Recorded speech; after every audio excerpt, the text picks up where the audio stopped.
Hi, Eric. How are you? I'm fantastic. How are you doing? hmm Oh, that looks good. It's like I need sugar, but I feel guilty. So like, let's get some like really sweet stuff in there. There you go. There It's you fruit. go. Congratulations on the Irvin M. Levin SF Film Award. Thank you. It's pretty fantastic.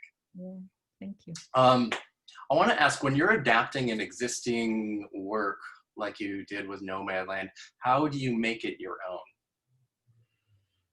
Well, in the case of Nomadland, because it's nonfiction, and because Fern's character doesn't really exist in the book, so I kind of had to come up with a story that could bring together all these interesting characters like Linda May, Swanky, Bob Wells, and all these locations that you see in the film that are in the book, and the story of seasonal working, things like that.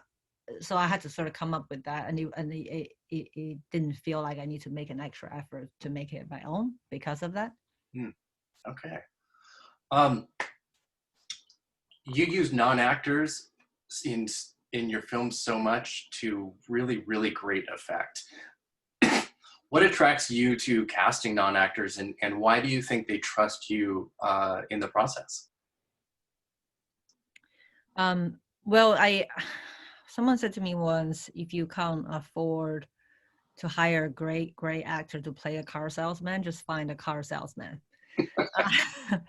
And I think I've taken that to heart. And I remember trying to make my first films, and I just never had money, to do it, and let alone going after professional actors. So and also just for the level of authenticity, I will have to do a lot of research, and the actors have to do a lot of work to be able to the places I've gone to really fit in. And I thought, okay, well, let's give it a go to really have folks to play a version of themselves that might be easier to wrangle.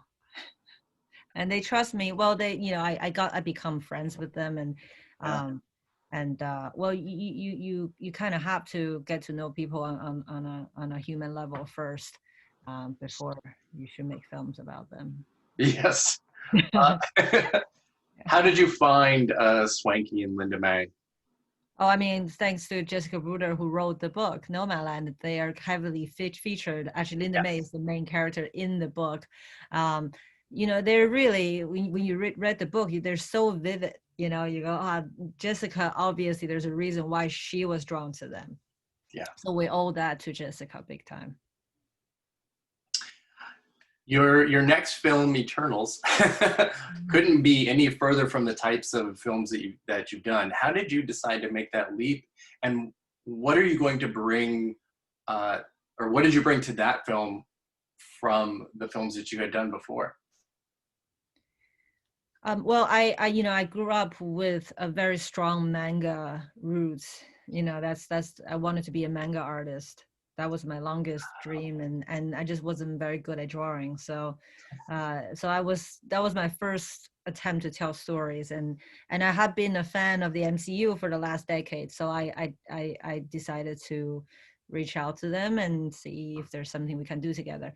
Um, I try to make I try to continue making films exactly how I have been doing. And um, if you if you get the right folks around you, it's still that 25 people you're making films with. Yeah.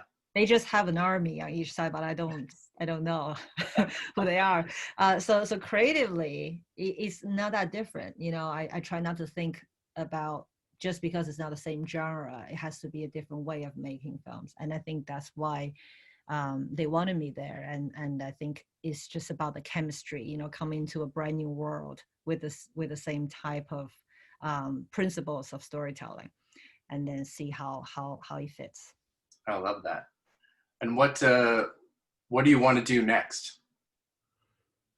I'm not sure yet. Well, I have some ideas, but I have to say I quite enjoy doing two, now maybe not that close to each other again, but doing something slightly on a bigger scale, and then just have a project that's very intimate. It's very healthy for me, I realized. So I might try to attempt that, just a little further apart from each other than this one, these two. I think that sounds fantastic. Chloe, thank you so much for chatting with me, and again, congratulations on your award. Thank you. Take care. Yes.